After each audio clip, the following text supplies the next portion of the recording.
L'exposition s'appelle Cindy Sherman à la Fondation. Il y a d'une part sa rétrospective, des œuvres depuis 1975 jusqu'à 2020, et il y a d'autre part regard croisé à partir d'un choix arrêté ensemble, avec elle donc, sur les œuvres de la collection, mais très précisément les œuvres de la collection qui ont pratiquement jamais été montrées, donc c'était déjà une restriction, et autour d'un thème qui faisait écho quand même au travail de Cindy, c'est-à-dire l'idée du portrait. L'exposition Cindy Sherman procède d'un parcours très précis qui a été arrêté avec elle, parce que c'est quelqu'un qui a une vraie et réelle douceur, mais une vraie détermination. Elle sait parfaitement ce qu'elle veut, d'ailleurs. C'est une attitude qui est générale chez elle.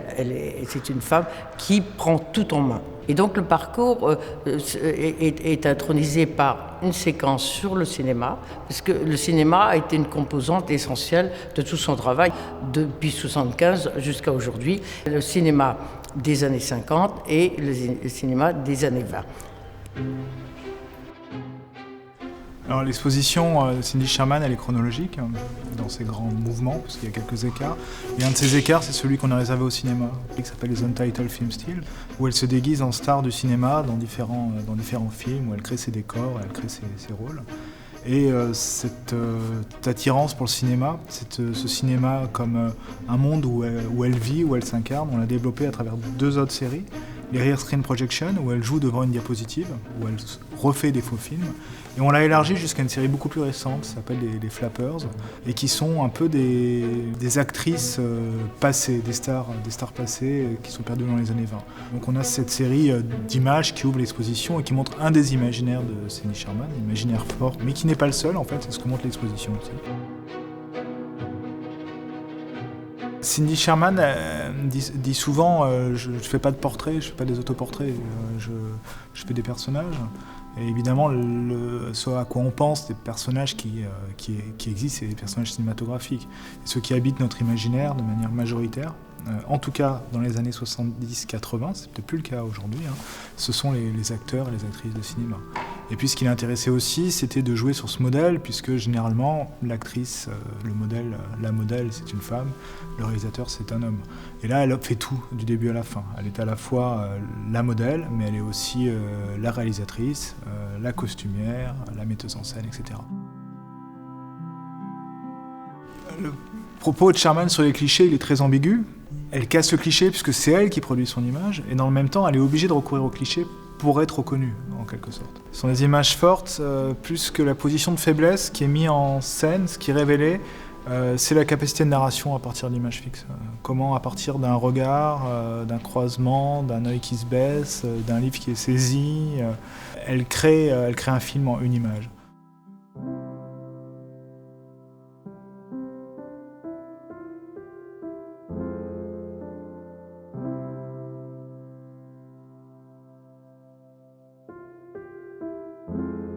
Il y a une dimension critique dans le travail, évidemment, de ce simple fait qu'elle refuse d'être juste prise en photo par quelqu'un d'autre que par elle-même, dans le fait qu'elle ne veut prendre personne d'autre en photo qu'elle-même, donc cette immense indépendance. Et puis cette façon de passer d'un personnage, d'un caractère à une autre, ça peut évidemment être vu comme une critique. Ouais. Une critique du canon. Parce que là, dans les images cinématographiques, dans les film stills et dans les rear screens, elle a une beauté somme toute, j'allais dire classique, cinématographique un peu rêvée. Mais au fur et à mesure du travail, elle va devenir de plus en plus féroce finalement face au canon classique.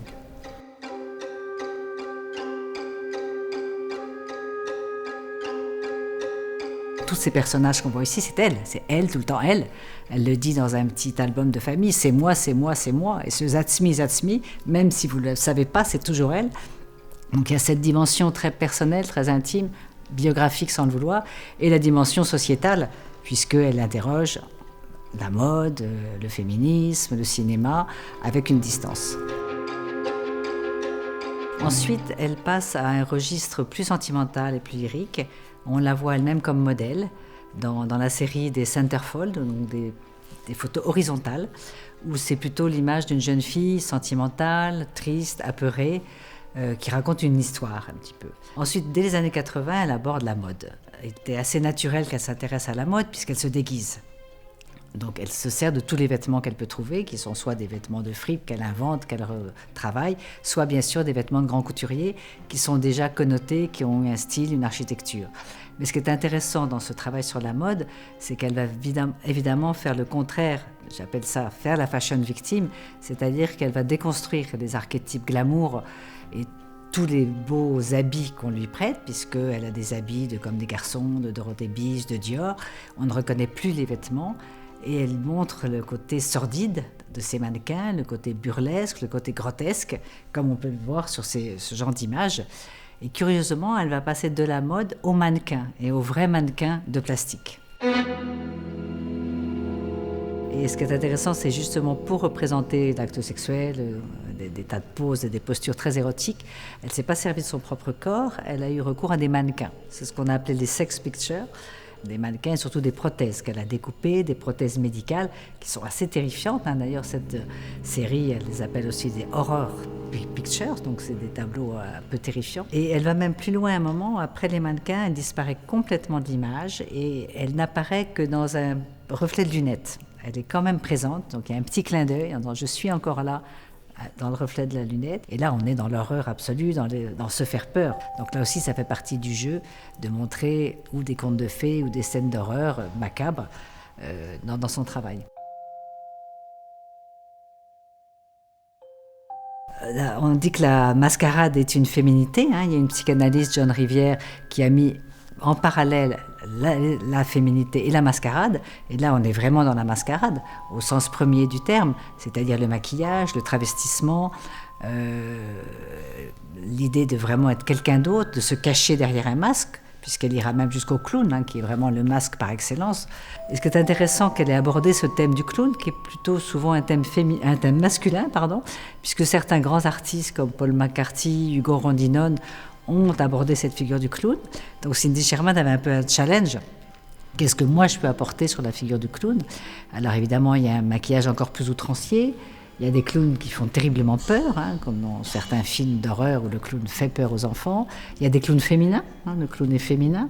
Donc cette dimension du grotesque, elle est très importante.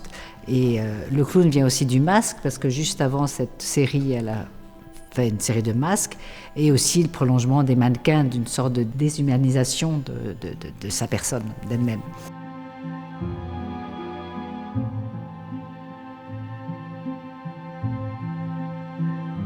C'est un procédé très simple. On peut même se demander comment une œuvre si simple, si obsessionnelle, si répétitive, je me déguise, je me photographie, a pris une telle ampleur universelle. Et c'est vrai que elle est devenue une icône. Cindy Sherman est devenue une icône pour toute une génération, à partir d'un processus extrêmement simple. Et elle a eu cette audace de transgresser un certain nombre de règles, transgresser les codes, les archétypes de la mode, les archétypes de la féminité. Il y a quelque chose à la fois grinçant, mais en même temps très, très émouvant dans ce travail sur elle-même. À la fois, elle est très critique sur ces femmes qui se font des tas d'opérations chirurgicales, qui se maquillent, mais en même temps, elle a une forme d'empathie et de compassion vis-à-vis de ces femmes. Elle-même vieillissant, sait ce que c'est que les rides.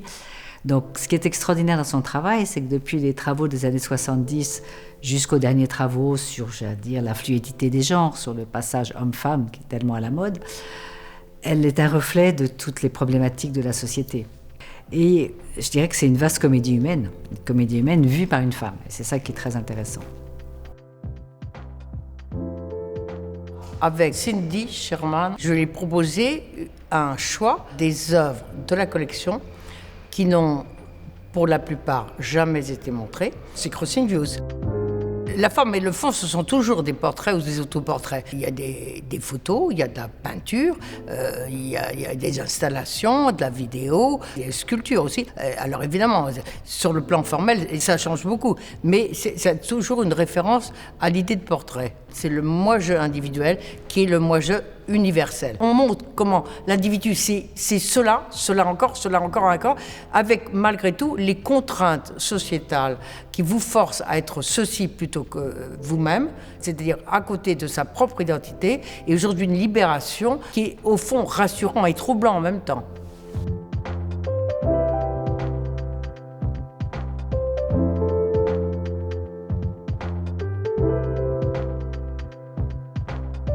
la première salle, c'est plutôt un monde adulte, très diversifié, puisqu'il y a aussi Mioli, par exemple, qui est cette photographe extraordinaire qui a travaillé depuis toujours sur les archétypes de la féminité noire et de l'image de la femme noire. Et aussi Annette Massaget, tout la renvoie à elle-même et à son regard sarcastique, notamment en écho au travail de Cindy sur l'être humain, la femme notamment comme pantin en fait, un pantin manipulé. Et c'est une artiste que Cindy apprécie beaucoup, de même qu'elle apprécie beaucoup Boltanski. C'est une installation audiovisuelle. Elle s'appelle 6 septembre. Et en fait, c'est toutes les images qui figurent dans les actualités et la publicité les 6 septembre. Le 6 septembre, c'est son jour anniversaire. Et d'ailleurs, tout le travail de Christian, c'est moi-je, comme le moi-je qui appartient à tout le monde. Alors après, on passe au monde des adolescents et des enfants. Alors on passe d'un ensemble de photos d'un photographe assez extraordinaire d'origine camerounaise qui s'appelle Fosso et qui, lui, a un parcours vraiment assez bouleversant. Il s'est retrouvé orphelin à 13 ans et son oncle lui a donné un appareil photo. Dans la journée, il gagnait sa vie, il tenait un studio. Et le soir, avec ce qui lui restait de pellicule, il s'inventait des personnages exactement comme Cindy. C'est-à-dire, il se travestissait dans tous les personnages de mode afro-américain de l'époque, enfin à la mode, dans le monde de la musique. Alors en face, on a une œuvre. Alors là, c'est un tout autre support. C'est une projection vidéo. C'est une artiste qui s'appelle Dijkstra, qui s'est intéressée depuis toujours au monde de l'adolescence, dans toute son ambiguïté. Et là, c'est un jeune garçon.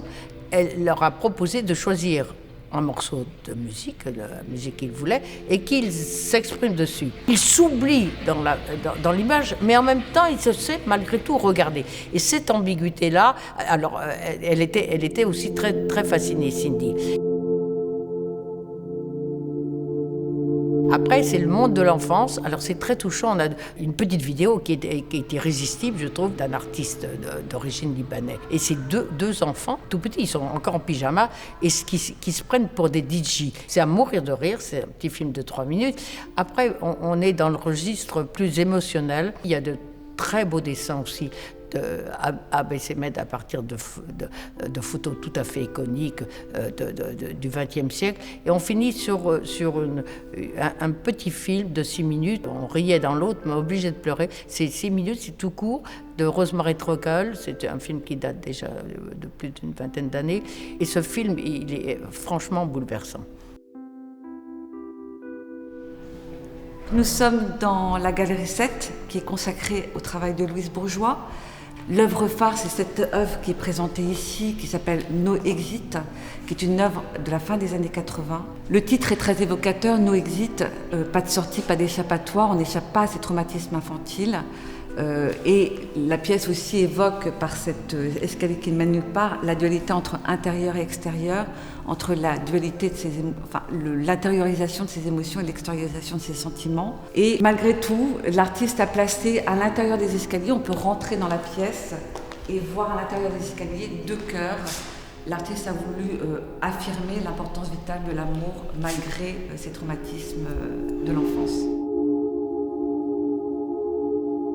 À partir de la rétrospective, en fait, on a voulu créer une sorte de lien, de fil continu dans tout le bâtiment, en présentant des œuvres de Cindy Sherman à 3 endroits différents.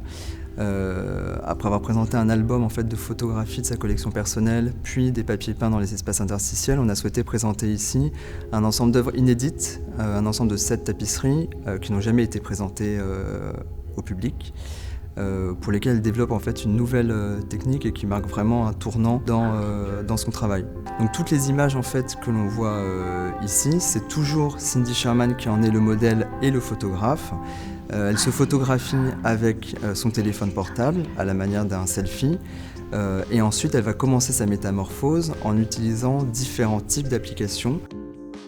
Ce qui est intéressant, c'est que comme toujours, Cindy Sherman est un peu à rebours de là où on pourrait l'attendre, c'est-à-dire qu'au lieu d'utiliser ces applications beauté qui sont censées normalement sublimer un visage ou corriger les imperfections, elle va plutôt l'utiliser pour en faire des personnages caricaturaux, voire grotesques, voire beaucoup plus enlaidis.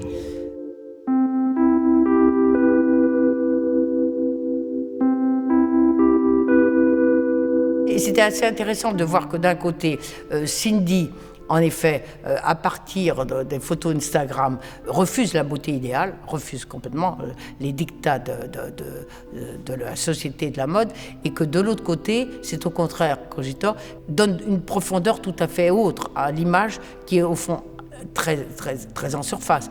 Il a travaillé à partir d'une banque d'images pour la publicité. Et donc, ce sont que des images magnifiques. C'est au contraire rien de vrai, mais c'était ce contraste-là qui était paru intéressant. On est devant la vidéo de Marina Abramovic, Porter le lait, qui se trouve en fin de parcours, mais qui fait écho à l'exposition de Cindy Sherman, à la fin de l'exposition Crossing View. L'artiste tient un bol de lait rempli à ras-bord. C'est une évocation directe au lieu, à l'origine du lieu.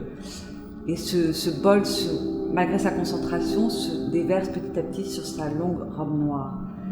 Ça évoque le travail récurrent de Marina Abramovic autour de l'équilibre précaire entre l'esprit et le corps.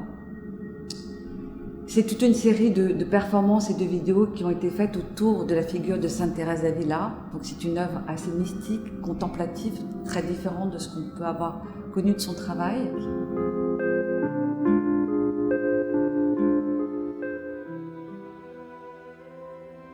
Pierre Huyghe, là, c'est une installation qui se veut très immersive, qui fait écho au light show. C'est une incitation à partir de la musique de Tassy, les gymnopédies réinterprétées, orchestrées par Debussy. C'est une expérience beaucoup plus contemplative.